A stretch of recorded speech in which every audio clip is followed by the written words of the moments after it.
This is a Fox News alert. New questions for the White House about remarks President Obama made after meeting with one of the world's few communist leaders. Welcome to America Live. I'm Shannon Bream in for Megyn Kelly. Yesterday, President Obama sat down with Vietnam's president for a rare White House meeting. The two leaders discussing ways to advance our relationship. Afterwards, critics say President Obama appeared to compliment Vietnam's late communist dictator Ho Chi Minh.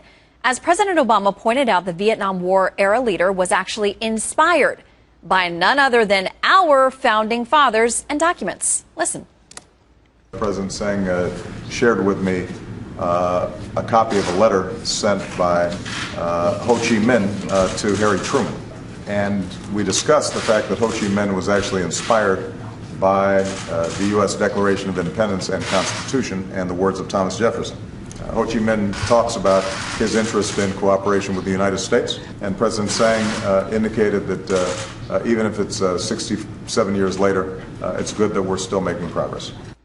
Joining me now, Fox News digital politics editor, host of Power Play on FoxNews.com Live, Chris Stirewalt. Chris, I'm guessing those remarks are not going to go over well with a whole lot of folks.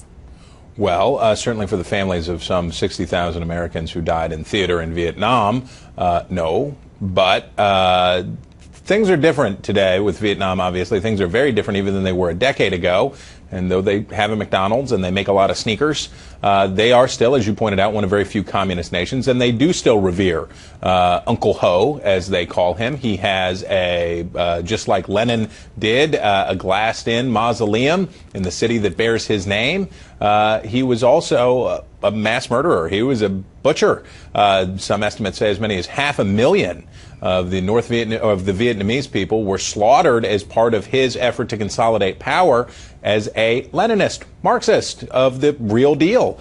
And when he was writing that letter to President Truman, he also happened to be hanging out with Joseph Stalin and getting the Red Army to train his army so that they could do things like put peasants into re-education camps who complained about the taxes and kill those who protested or caused an uprising. That doesn't exactly sound like Thomas Jefferson's jam right there.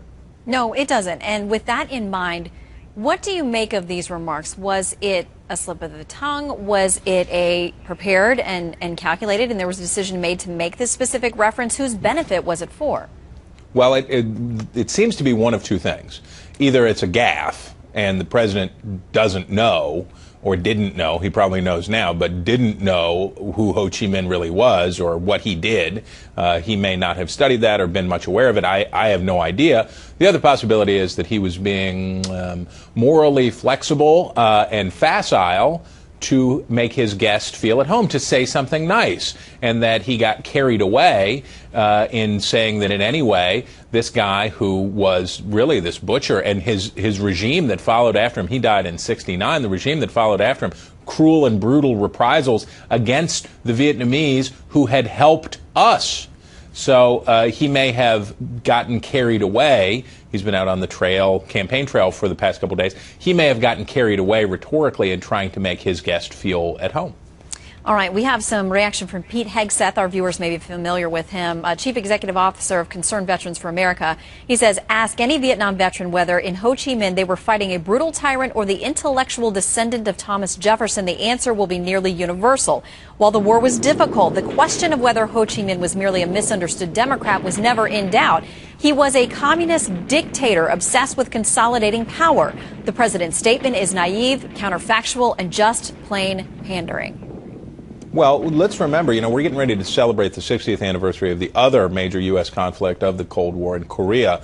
And for much of America, these are forgotten conflicts. And the fact that some 100,000 Americans gave their lives in these conflicts in Asia is often forgotten and is often overlooked. So the president may not have top-of-mind awareness about this, but as you pointed out earlier, for a lot of Vietnam veterans in this country, the idea that this was a mix-up, that the reason we fought the war was a misunderstanding, whether you think the war was right to fight or not, but that it was a near miss if only Truman and Ho could have gotten it together in those days, will ring offensive, I'm sure. All right, we'll stand by to see if we hear some reaction or clarification from the White House. In the meantime, Chris, thank you very much. Have a great weekend. You bet.